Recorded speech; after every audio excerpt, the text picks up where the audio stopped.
పైనే భవ్య మందిరం నిర్మితమైన ఆ సాంకేతపురంలో బాలరాముడి విగ్రహం ప్రతిష్టాపన కోసం కోట్లాది మంది హైందవులు ఎదురు చూస్తున్నారు. దేశంలోని ప్రతి పల్లె, ప్రతి ఇల్లు శ్రీరామ స్మరణలతోనే పులకిస్తోంది. శ్రీరామ అక్షతలు ఊరేగింపుగా తీసుకెళ్తున్నారు. దేశంలోని ఇలాంటి ఆధ్యాత్మిక వాతావరణం ఉంటే అయోధ్యపురంలోని పండుగ వాతావరణం నెలకొంది. ఆ దేవుడెవడో ఇలా వైకుంఠానికి దిగి వస్తున్నాడా అనేంతగా భక్తితో పరవశిస్తోంది అయోధ్య. జై శ్రీరామ్, జై సీతారాం, జై బజరంగబలి అంటూ తన్మయత్నం చెందుతున్నారు భక్తులు.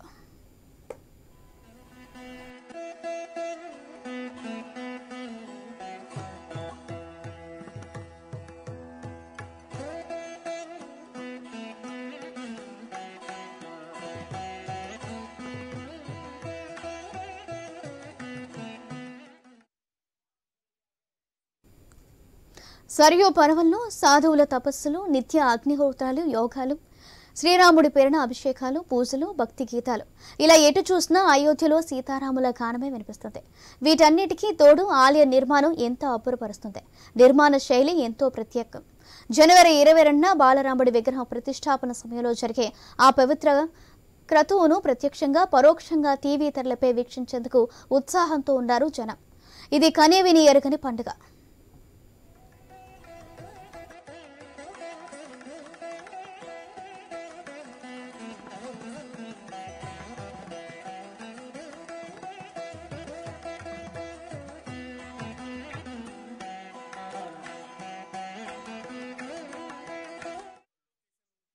అయోధ్య ఆలయ నమూనా ఇప్పుడు ప్రపంచవ్యాప్తంగా ఐకాన్గా మారింది.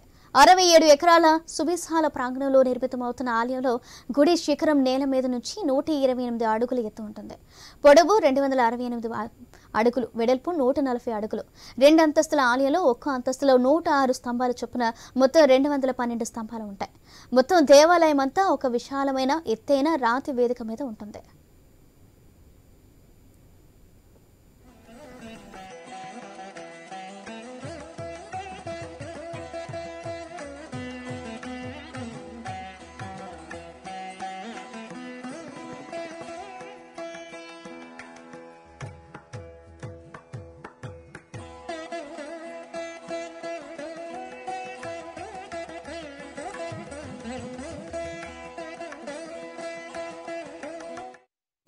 భవ్య మందిర నిర్మాణం పూర్తి కానుండటంతో వచ్చే నెల 22న అయోధ్య రామాలయ గర్భగుడిలో బాలరాముడి విగ్రహాన్ని ప్రతిష్ఠించనుంటారు. మధ్యాహ్నం సమయంలో 84 సెకండ్ల శుభ గడియల్లో ప్రధాని నరేంద్ర మోదీ చేతుల మీదుగా విగ్రహ ప్రతిష్టాపన జరగనుంది.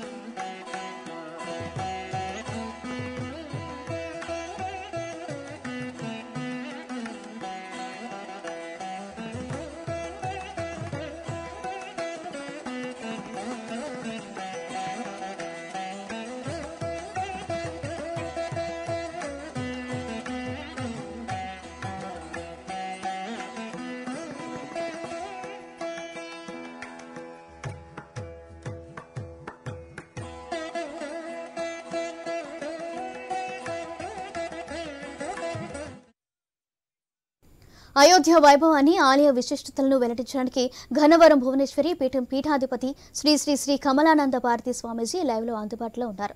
స్వామీజీని అడిగి మరిన్ని వివరాలు తెలుసుకుందాం. నమస్కారం కమలానంద భారతి స్వామీజీ గారు. హైందవ ఆధ్యాత్మిక చరిత్రలో అయోధ్య ప్రాధాన్యతని ఎలా చూడవచ్చు అంటారు? హైందవము అనేది ఒక జీవన విధానము.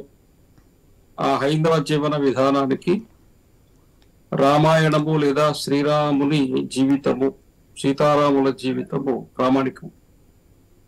మానవీయమైనటువంటి సంబంధాలు ఎలా ఉండాలి, మానవత్వంతో ఎలా జీవించాలి, మానవత్వాన్ని అధిగమించి దైవత్వాన్ని పొందే వరకు మనిషి ఎలా జీవితాన్ని ఒక సాధనగా మార్చుకోవాలన్న దానికి ఉదాహరణ. కాబట్టి హిందుత్వపు జీవన విధానానికి మూలంగా మనకి శ్రీరాముని చరిత్ర కనబడుతున్నది. కాబట్టి శ్రీరాముడి జీవితమే ప్రభావితం చేస్తున్నది. కాబట్టి ప్రతి హిందూ యొక్క జీవనంలో, జీవితంలో జన్మకే అయోధ్యతోటి, రామ జన్మభూమితోటి, రామాయణంతో అటువంటి ఒక ఘనమైనటువంటి సంబంధము ఏర్పడి ఉంది.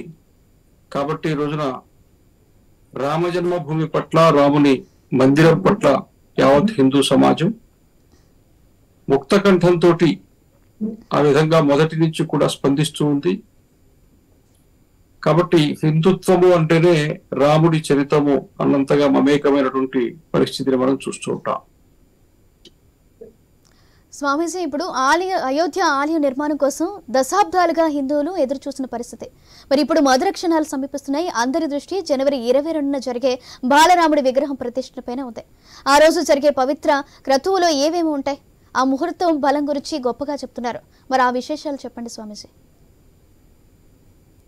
మొదటిది, దేవాలయ నిర్మాణము అనేది హిందువుల జీవన విధానంలో, హిందూ ధర్మములో చాలా విశిష్టమైన, ప్రశస్తమైనటువంటి స్థానాన్ని కలిగి ఉన్నది. ఆగమ శాస్త్రాలన్నీ కూడా అలాగే ఘోషిస్తూ ఉన్నాయి. అదేవిధంగా రామ జన్మభూమి, కృష్ణ జన్మభూమి అని చెప్పి మన దశావతారాల్లో మిగతా అవతారాల కంటే కూడా శ్రీరాముడు, శ్రీకృష్ణుడు ఇంకా ఒక గొప్ప స్థానాన్ని పొంది ఉన్నారు. ఎందుకంటే రామ జన్మభూమి అయోధ్య, కృష్ణ జన్మభూమి మధుర. ఇవి రెండు కూడా జన్మభూమి దేవాలయాలుగా వెనుతికెక్కినాయి. అందుకని ఈ రోజున అయోధ్యలో శ్రీరామచంద్రుడు ఎక్కడ జన్మించారో ఆ జన్మించిన స్థలంలో శ్రీరామ జన్మభూమిలో బాలరాముని యొక్క దేవాలయ నిర్మాణం జరుగుతూ ఉంటే దాని పట్ల అయోధ్యలో శ్రీరాముడు జీవించి ఉండగా, పుట్టినప్పుడు ఆయన జన్మించగానే అయోధ్య ఎంత సంతోషంతో పులకరించిపోయిందో, శ్రీరాముడు నడయాడుతూ ఉంటే, శ్రీరాముడు పెరుగుతూ ఉంటే, శ్రీరాముడు పరిపాలిస్తూ ఉంటే ఆ అయోధ్య రాజ్యంలోని సమాజము, ప్రజలు ఏ రకంగా అయితే సంతోషంగా, ఆనందంగా, సంతృప్తిగా జీవించారో ఈ రోజున అనేక శతాబ్దాలు, 500 సంవత్సరాల ఈ దాష్టీకాన్ని దాటుకుని ఈ రోజున తిరిగి మరలా దేవాలయ నిర్మాణము పూర్తయ్యి అందులో బాలరాముడు కొలువు తీరబోతూ ఉన్న వేళ ప్రపంచంలో ఉండేటువంటి కోట్లాది మంది హిందువుల యొక్క హృదయాలు కూడా పులకితమవుతున్నాయి, పులకించిపోతూ ఉన్నాయి, సంతోషిస్తూ ఉన్నారు, ఆనంద డోలికల్లో ఉన్నారు, ఆనంద బాష్పాలు రాలుస్తూ ఉన్నారు. ఆ విధంగా ఈరోజు హిందూ సమాజం అంతా దాదాపు 4 రోజుల క్రితం నుంచి ఒక పండుగ వాతావరణం నెలకొనింది. ఒక ఆనందంతో ఈ రోజున సమాజం అంతా కూడా ఏ నలుగురు కలిసినా అయోధ్య గురించి చర్చించుకునే వాతావరణాన్ని మనం చూస్తూ ఉన్నాం. ఇక ప్రతిష్ట అన్నప్పుడు ఆగమ శాస్త్రాన్ని అనుసరించి విగ్రహానికి చేయవలసినటువంటి అన్ని కూడా అధివాసము అంటాం. ధాన్యాధివాసము, జలాధివాసము, దానికంటే ముందు శయ్యాధివాసము, ఇంకా పుష్పాధివాసము, గ్రామ అక్కడ ఊరేగింపు చేస్తారు, గ్రామోత్సవము. ఇవన్నీ అయిన తర్వాత ప్రాణప్రతిష్ఠ జరుగుతుంది. పంచాంగాన్ని అనుసరించి ఒక శ్రేష్టమైనటువంటి ముహూర్తాన్ని 10 కాలాల పాటు పరిఢవిల్లే విధంగా, మరలా ఎవరు దాని వైపు కన్నెత్తి చూడలేని విధంగా, కోట్లాది మంది సమాజాన్ని ప్రభావితం చేసే విధంగా అందరినీ ఆకర్షితులు చేసి ఆ తర్వాత వాళ్ళని ప్రభావితం చేసి సమాజాన్ని మొత్తాన్ని సన్మార్గంలో, భక్తి మార్గంలో, ధర్మ మార్గంలో నడిపించేటువంటి పద్ధతిలో అక్కడ ఒక వాతావరణం నిర్మాణం అయ్యే విధంగా ఒక చక్కటి అందరూ పండితులందరూ కలిసి, జ్యోతిష్య పండితులు కావచ్చు, ఆగమ పండితులు కావచ్చు, అందరూ కలిసి సమిష్టిగా ఒక ముహూర్తాన్ని నిర్ణయం చేశారు. దాని ప్రకారమే ఈరోజు అక్కడ జరగబోతున్నది. ఆనాడు విజయనగర సామ్రాజ్యానికి విజయారణ్యుల వారు ముహూర్తం పెడితే 200 సంవత్సరాల పాటు ఆ రాజ్యం పరిపాలించబడింది. ఇట్లా మన చరిత్రలో అనేక ముహూర్తాలు, వాటి బలాలు మనం చూస్తూ ఉన్నాం. ఈ రోజున మరలా 500 సంవత్సరాల తరువాత శ్రీరాముడు తిరిగి మరలా తన జన్మస్థానంలో ఆయన ఎక్కడ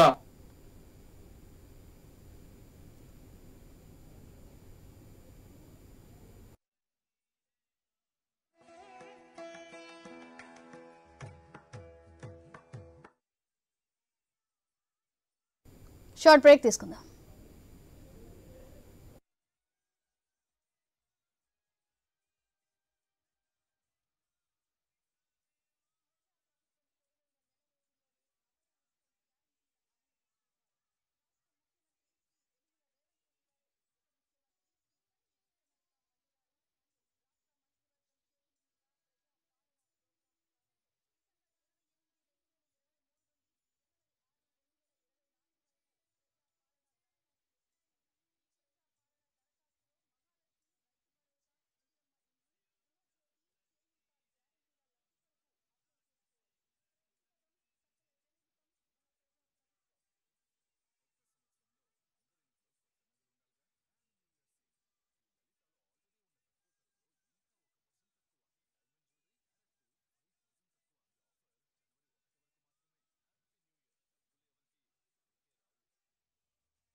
నమస్తే స్వామీజీ. భవ్య మందిర నిర్మాణంలో ఆధ్యాత్మిక ఉట్టిపడేలా ఎన్నో జాగ్రత్తలు తీసుకుంటున్నారు. మరి మన దక్షిణ ఆలయాలకు ఉత్తరాది ఆలయాలకు ఎలాంటి వ్యత్యాసాలు ఉంటాయి? ఇప్పుడు రామ మందిర నిర్మాణంలో ఎంచుకున్న శైలిని ఎలా చూడొచ్చు అంటారు? మనకు వాస్తవానికి ఉత్తరాది దక్షిణాది అని కాదు, శిల్ప శైలులు ఆగమ పద్ధతుల్లో శిల్పశాస్త్ర పద్ధతుల్లో 4-5 రకాలుగా ఉన్నాయి.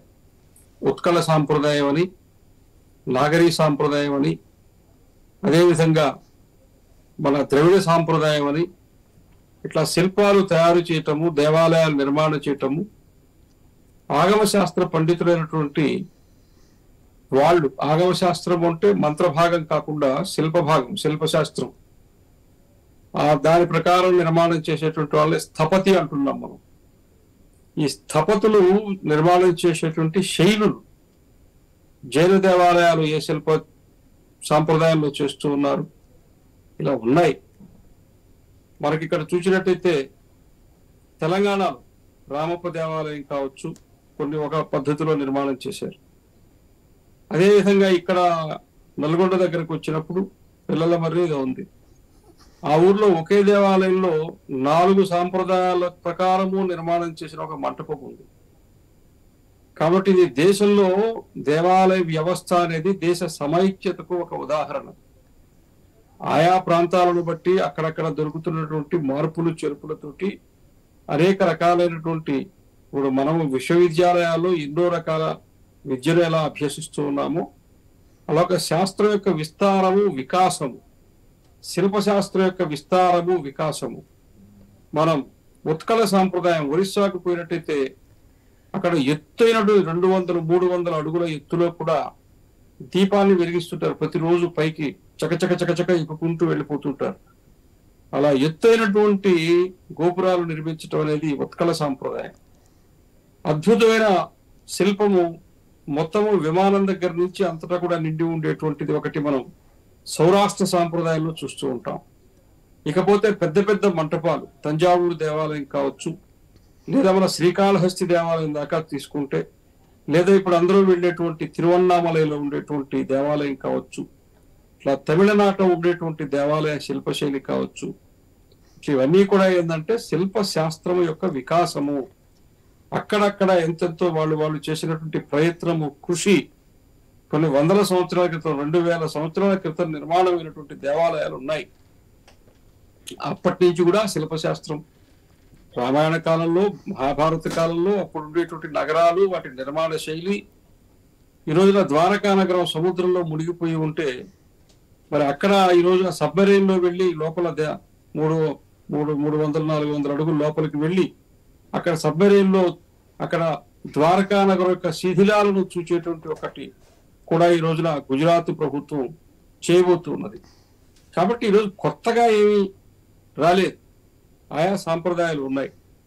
దాన్ని తీసుకుని అన్ని శిల్పశైలుల మేళవింపుగా ఒక్కొక్క మంటపం ఒక్కొక్క విధంగా, ఒక్కొక్క అంతస్తు ఒక్కొక్క విధంగా సమస్త భారతావనికి కూడా ఒక ఆలవాలమైన చందంగా, అందరికీ భారతదేశానికి ఒక లఘు రూపంగా, సమస్త భారతదేశానికి ఉదాహరణగా నిలబడే విధంగా దీన్ని తయారు చేయటం జరిగింది. రామాలయ నిర్మాణానికి 89-90 సంవత్సరాల్లోనే శ్రీరాముని యొక్క ఇటుకలు రామశిలా పూజలు చేసి ప్రతి గ్రామం నుంచి కూడా అక్కడికి మనము ఎంతో భక్తి ప్రపత్తులతోటి ఇక్కడి నుంచి ఇటుకలు పంపించాం. అట్లాగే ఇతర దేశాల నుంచి కూడా ఇటుకలు వచ్చాయి. కొన్ని దేశాలు, ఇతర దేశాల వాళ్ళైతే వెండి ఇటుకలు కూడా పంపించిన ఉదాహరణలు మనం 89-90లో చూచాం. ఆ విధంగా సమస్త భారతావని యొక్క ప్రాతినిధ్యము, కోటాను కోట్ల మంది హిందువుల ప్రాతినిధ్యము, అయోధ్య దేవాలయ నిర్మాణానికి 89-90లోనే ప్రతి ఒక్కరి దగ్గర నుంచి రూపాయ పావల, ₹1.25 ఆ రోజునే ఏమంటాం అలా చేకూర్చుకున్నారు. తర్వాత గత 2 ఏళ్ల క్రితం మరలా దేవాలయ నిర్మాణం కోసం పెద్ద ఎత్తున మరి నిధులు సేకరించారు. అందులో మన భాగ్యనగరం భారతదేశంలోనే 2వ స్థానంలో, అనుకున్న దానికంటే ఎక్కువగా ఇబ్బడి ముబ్బడిగా దాతలు ముందుకొచ్చి ఇలా 1,00,000 ఇస్తాడు కదా అని మన వాళ్ళు వెళితే 1,00,000 రాముడికి దేవాలయం కడుతూ ఉంటే అని చెప్పి ఒక 10 లక్షలు తెచ్చి చేతిలో పెట్టి కొద్దిగా సమయం ఇవ్వండి, నేను మరలా ఇంకెంత ఇస్తానని చెప్పి ఆ రకంగా రాముడి కోసము ఎంతో త్యాగ బుద్ధితోటి మనసుతోటి మన భాగ్యనగరంలో ఉండేటువంటి హిందూ సమాజం మిగతా భారతదేశానికి ఆదర్శంగా నిలబడినటువంటి సందర్భాన్ని కూడా మనం చూస్తూ ఉన్నాం. కాబట్టి దేవాలయంలో వాడుతున్న రాయి కావచ్చు, దేవాలయంలో వాడుతున్నటువంటి మూర్తులు కావచ్చు, దేవాలయంలో వాడుతున్నటువంటి కర్ర కావచ్చు, దేవాలయంలో వాడుతుండేటువంటి అనేక రకాలైన ఇతరత్ర అక్కడ గంటలు కావచ్చు, గంటలు తమిళనాడు నుంచి పోతూ ఉన్నాయి. దర్వాజాలు ఇవన్నీ తయారు చేసింది మన హైదరాబాద్ లోనే తయారు చేశారు. దానికి కింద దేవాలయంలో బిగించేటువంటి యంత్రము, మంత్రము, తంత్రం. కాబట్టి యంత్ర ప్రతిష్ఠ చేయకుండా విగ్రహానికి ప్రాణ ప్రతిష్ఠ జరగదు. ఆ యంత్రాన్ని చీరాలలో ఉండేటువంటి మన అక్కడ ఉండేటువంటి అన్నదానం చిదంబర శాస్త్రి గారు దాదాపు 15 సంవత్సరాల నుంచి ఆయన గొప్ప హనుమత్ భక్తుడు, ఆయన ఉపాసకుడు. వాళ్ళ ఇంటిలోనే హనుమత్ పీఠం ఉంది. అక్కడ ఆయన దాన్ని ప్రతిష్ఠించుకుని ఆయన జపబలం అంతా కూడా ధారపోసినటువంటి సందర్భం. ఆ యంత్రం అయోధ్యకు చేరింది. తమిళనాడు నుంచి గంటలు పోతున్నాయి, తెలంగాణ నుంచి వస్త్రాలు పోతున్నాయి, తెలంగాణ నుంచి దర్వాజలు పోతున్నాయి, కర్ణాటక నుంచి రాయి పోతున్నది, గ్రానైట్. ఇట్లా మొత్తం భారతదేశంలో ప్రతి రాష్ట్రానికి ఏదో ఒక ప్రాతినిధ్యం తీసుకుంటూ శ్రీరాముడు అయోధ్యలో ఉన్న ఈ మొత్తము ప్రజలు అక్కడికి అన్ని కూడా చేకూర్చుకుని సమస్త భారతావని ఇది ఒక్కటే అనేటువంటి ఒక జాతీయ సమైక్యత నినాదాన్ని లోకానికి అందజేయడం కొరక అన్నట్టుగా ఈ రోజున ఈ కార్యక్రమం జరుగుతూ ఉన్నది. దేవాలయ నిర్మాణము అనేటువంటిది హిందూ ధర్మంలో చాలా ప్రశస్తమైన స్థానం కలిగి ఉంది. అగ్ని పురాణం ఏం చెప్తున్నదంటే, బాల్యములో వీధిలో ఆటలాడుకుంటూ పిడికడు ఇసుకను కువ్వగా పోసి ఆ ఇసుక కువ్వను దేవాలయము అని భావించినంత మాత్రము చేత ఆ పిల్లవాని వంశములోని 3 తరముల వారు కైలాస ప్రాప్తి పొందుతారు అని చెప్పి అగ్నిపురాణం చెప్తోంది.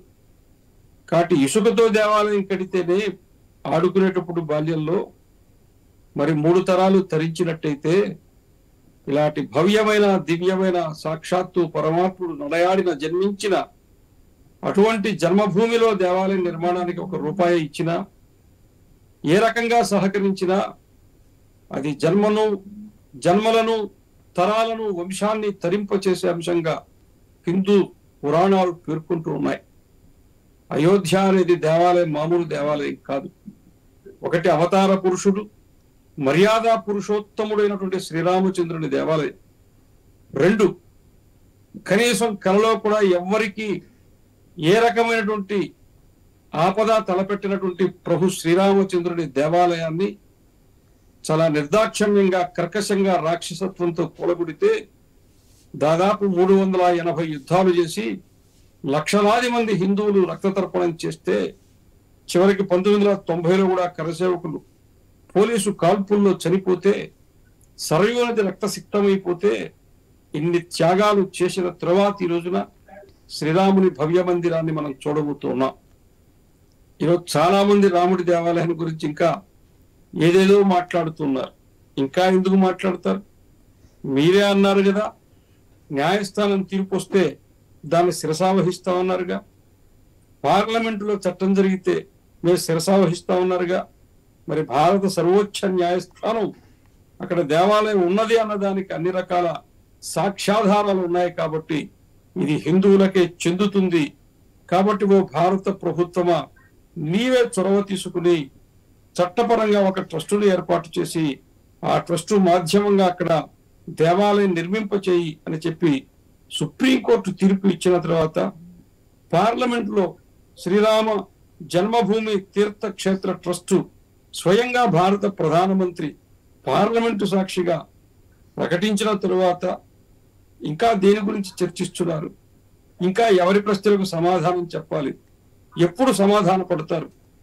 కాబట్టి ఇటువంటి వాళ్ళందరికీ ఇంకా సమాధానం చెప్పే పరిస్థితులు అధిగమించి హిందూ సమాజం ముందుకు పోయింది. కాబట్టి ఈ రోజున అందరి కృషి వల్ల, లక్షలాది మంది త్యాగధనుల వల్ల, కోట్లాది మంది అకుంఠితమైనటువంటి దీక్షా దక్షతల వల్ల, భక్తి వల్ల రామ మందిరం ఈ రోజున తిరిగి ప్రాణం పోసుకుంటున్నది. శ్రీరామచంద్రుడు బాలరాముడు రామరాజ్య స్థాపన కానట్టుగా మరలా కొలువవుతూ ఉన్నాడు. తిరిగి మరలా ఆకలి లేని, అసమానతలు లేని, అజ్ఞానము లేని, సుశిక్షితులైన, సువిశాలమైన, సుసంపన్నమైన, సుదృఢమైన భారతావని విశ్వగురు స్థానాన్ని ఆక్రమించడానికి, చేపట్టడానికి ముందుకు సాగుతున్నదన్నట్టుగా, దానికి ప్రామాణికంగా, దానికి రుజువుగా, దానికి ఆలంబనగా, దానికి చేదోడుగా ఈ రోజున రామ మందిర నిర్మాణం జరుగుతుందని సమస్త భారతావని యావత్తు హిందూ జనకోటి భావిస్తూ ఉన్నారు. అందుకే ఆనంద డోలికల్లో తూడాడుతున్నారు. రామజన్మభూమి నుంచి అక్షతలు వచ్చాయి. మీరు చూస్తున్నారు ఈ రోజున గ్రామ గ్రామాన తండోపతండాలుగా అందరూ ఎంతో భక్తి ప్రపత్తులతోటి ఆ అక్షతలు అయోధ్యరించి వచ్చేది. గ్రామం అంతా తప్పెట్లు తాళాలతోటి, బాజా భజంత్రిలతోటి ఊరేగింపు చేసుకుని, దేవాలయం వెళ్ళి నెత్తిమీద చేసుకుని ప్రభు శ్రీరామచంద్రుని ఆశీస్సులు మాకు దొరికేయని చెప్పి ఆనందపడేటువంటి వాతావరణాన్ని మనం చూస్తున్నాం. 30 ఏళ్ల క్రితం కరసేవకు వెళ్ళారు. కరసేవకుడు కూతుళ్లను కుమారులను కూర్చోబెట్టుకుని నాయన అయోధ్యకి వెళ్తున్నాం, రాముడి కార్యం కోసం వెళ్తున్నాం, రామకార్యంలో మేము రావచ్చు, తిరిగి రాకపోవచ్చు, ఏవేమో చెప్తున్నారు, పక్షిని కూడా రానియమంటున్నారు, వస్తే కాల్చేస్తా ఉంటున్నారు, మా ప్రాణాలు పోయినా పర్వాలేదు, మేము కరసేవకు పోతాం, ఇదిగో ఇల్లు నీకు తీసుకో, స్థలం నువ్వు తీసుకో, పొలం నువ్వు తీసుకో, ఈ డబ్బులు నువ్వు తీసుకొని పిల్లలకు తమ ఆస్తులను వీరునామా ద్వారా పంచి ఇచ్చి మేము పోయి చచ్చిపోతాం కానీ తిరిగి రామని చెప్పి అంత అకుంఠితమైనటువంటి దీక్ష తీసుకుని ఆ రకమైన త్యాగ భావనతో లక్షలాది మంది బయలుదేరిపోయిన సన్నివేశం ఈ రోజు నాకు గుర్తుకొస్తుంది. యువకులు, యువతులు, అడవుల్లో ఉన్నవాళ్ళు, గోండులు, లంబాడులు, దళితులు, మత్స్యకారులు, చదువుకున్నవాడు, చదువు లేనివాడు, పేదవాడు, ధనికుడు, యావత్ హిందూ సమాజం 90లో 92లో ఎవరు నడిచినా అయోధ్య వైపు నడిచారు. ఈ రోజున ఆ కళ సాకారమైంది. తిరిగి మరలా ఈ రోజున రాముడిని దర్శించుకోవటం కొరకు కోట్లాది మంది హిందువులు ఉవ్విళ్ళూరుతున్నారు. ఇటువంటి సన్నివేశం ఎవరికో జన్మకొక శివరాత్రిలో, జన్మకొక ఏకాదశిలో మనం అనుకుంటాం. ఈ రోజున హిందూ సమాజానికి అది లభ్యమైంది. త్రేతాయుగంలో మనం ఉండుండొచ్చు, అప్పుడు రాముడిని చూచుండొచ్చు. కానీ కలియుగంలో ఈ రోజున తిరిగి వల్ల రామజన్మభూమిలో అద్భుతమైనటువంటి దేవాలయంలో ఆ పరమాత్ముడు, ఆ మర్యాద పురుషోత్తముడు, ఆ ఏకపత్ని వ్రతుడు, ఆ పితృవాక్య పరిపాలకుడు, ఈ జాతి వైభవాన్ని శాశ్వతంగా యుగాల పర్యంతము నిలబెట్టిన మహాత్ముడు ఈ రోజున తిరిగి మరలా దేవాలయంలోకి రాబోతున్నాడు. అందుకనే ఇవి శుభ గడియలు. ఈ జాతికి, ఈ దేశానికి ఇవి శుభ గడియలు. అందుకనే యావత్ హిందూ సమాజం 22వ తేదీ కోసం ఎదురు చూస్తుంది. రెండవ దీపావళి చేసుకోవడానికి ఎదురు చూస్తుంది. స్వామీజీ గారు, ఇంతకు ముందు మీరు ముహూర్త బలాల కోసం మనతో మాట్లాడారు, మరి ఆ వివరాలైనా మాతో చెప్తారా? ఇప్పుడు ముహూర్త బలాలు వాటి గురించి నేను దాని గురించి మాట్లాడే ఆ విషయం నేను మాట్లాడలేను. అది జ్యోతిష పండితులు చెప్పవలసిన అంశం. నేను మొదటి నుంచి అయోధ్య రామజన్మభూమి ఆందోళనతోటి, ఉద్యమంతో ముడిపడి ఉన్న కోట్లాది మంది హిందువుల్లో ఒకటిగా, ఆ ఉద్యమంతో ప్రత్యక్షంగా ప్రమేయం ఉన్నటువంటి వాడిగా ప్రతి సన్నివేశాన్ని, ప్రతి సందర్భాన్ని అనుభవించడము, అనుభూతి చెందడము, ఆ రకంగా రాముడి ఆ ఉద్యమంలో పాల్గొన్నటువంటి వాళ్ళు అందరితోటి కలిసి వాళ్ళలో ఒకటిగా అనుభూతి చెందడం వరకే నేను చెప్పగలను. కానీ జ్యోతిషపరమైన విషయాలు జ్యోతిష పండితులు చెప్తారు, దాని జోలికి నేను వెళ్ళను. స్వామీజీ గారు, అలాగే మనం దేశంలో ఎక్కడ చూసుకున్నా శ్రీరాముడి ఆలయం లేని దేశమే లేదు. అలాంటిది అయోధ్యలోని బాలరాముడి ప్రతిష్టకు ప్రత్యేకత ఏంటి? ఆ విగ్రహానికి గల ప్రత్యేకత ఏంటి? విగ్రహం బాలరాముడు. మామూలుగా మిగతా దగ్గరలో అంతా కూడా వేణుగోపాలుడని, కోదండరాముడని, ఇప్పుడు భద్రాద్రిలో ఉండేటువంటి అమ్మవారిని తన అంకసీమ మీద కూర్చుండబెట్టుకునేటువంటి ఆ పద్ధతిలో ఇంకొక రామాలయం తరువాత నిర్మాణం ఉండొచ్చు, కానీ భద్రాద్రి కంటే ముందు లేదు. ఈరోజు చాలా దగ్గర ఉండొచ్చు. అట్లా ప్రతి దేవాలయంలో ఏ ముద్రతో, ఏ ఆయుధంతో, ఏ పుష్పంతో, ఏ ఆసనంతో, ఏ మూర్తిమత్వం ఎలా ఉంటుందనేది ఆగమ శాస్త్రాన్ని అనుసరించి నిర్ణయిస్తారు.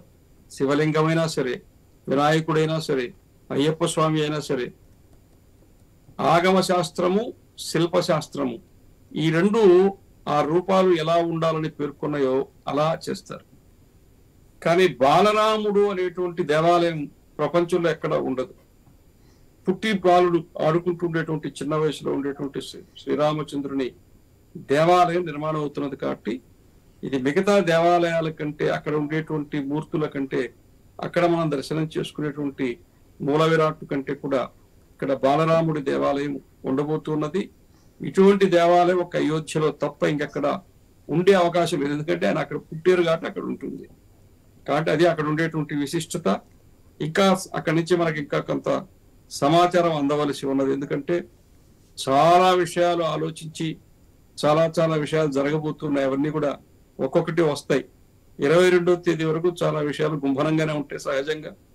ఆ రోజు ఒకసారి ప్రతిష్ట అయిపోయి అందరికీ ఎప్పుడైతే అక్కడ అన్ని రకాల ఈ నేత్రోన్మిలనం జరిగిన తర్వాత దర్పణ దర్శనం, యతి దర్శనం, ఆ తర్వాత రాజ్య పాలకుల దర్శనం, ఆ తర్వాత ఇంకా అక్కడ జరగవలసినటువంటి ఆ ప్రక్రియ వైదికమైనటువంటి ఆగమ శాస్త్రానుసారంగా జరగవలసిన ప్రక్రియ అంతా జరిగిన తర్వాతనే మనకు అక్కడ సంబంధించినటువంటి విషయాలన్నీ అధికారికంగా ప్రకటించే అవకాశం ఉంటుంది. ఈ లోపలంతా కూడా మనకు కొంత వచ్చేటువంటి సమాచారాన్ని చెప్పుకోవటం తప్ప అక్కడ ఏం జరిగిందనేది ప్రాణ ప్రతిష్ఠ జరిగిన తర్వాత అక్కడ ఒక కన్యామణి దర్శనం చేసుకోవాలి, యతి దర్శనం చేసుకోవాలి, దర్పణ దర్శనం చేసుకోవాలి, కుంభం పోయాలి. ఆగమ శాస్త్రం ప్రకారం చాలా విధి విధానాలు ఉన్నాయి. అవన్నీ జరిగిన తర్వాత అప్పుడు దానికి సంబంధించిన విషయాలన్నీ బయటకు వస్తాయి. 22వ తేదీ వరకు మీరైనా మేమైనా కొన్ని విషయాలు వేచి ఉండక తప్పదు. అప్పటి వరకు వేచి ఉందాం.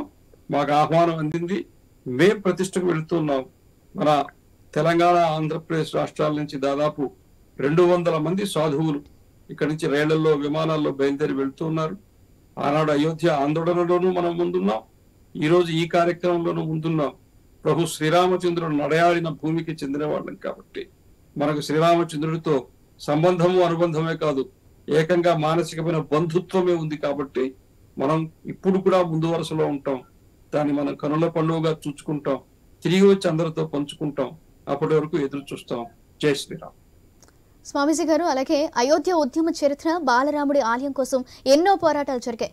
మరి ఈనాటి తరానికి ఆ ఉద్యమం గురించి తెలియదు, రాజకీయాలతో ముడిపెట్టి చూస్తున్నారు. అది సరైందేనా?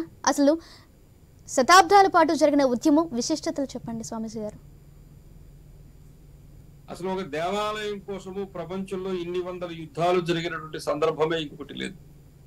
ఒక దేవుడి పట్ల, జన్మస్థానం పట్ల, దేవాలయం పట్ల ఒక సమాజానికి ఇంత విశ్వాసము, నమ్మకము, పట్టుదల, ఇంత భక్తి, శ్రద్ధ ఉంటాయా అంటే దానికి అయోధ్య రామజన్మభూమి దేవాలయమే ఒక తార్కాణంగా, ఉదాహరణగా నిలుస్తుంది.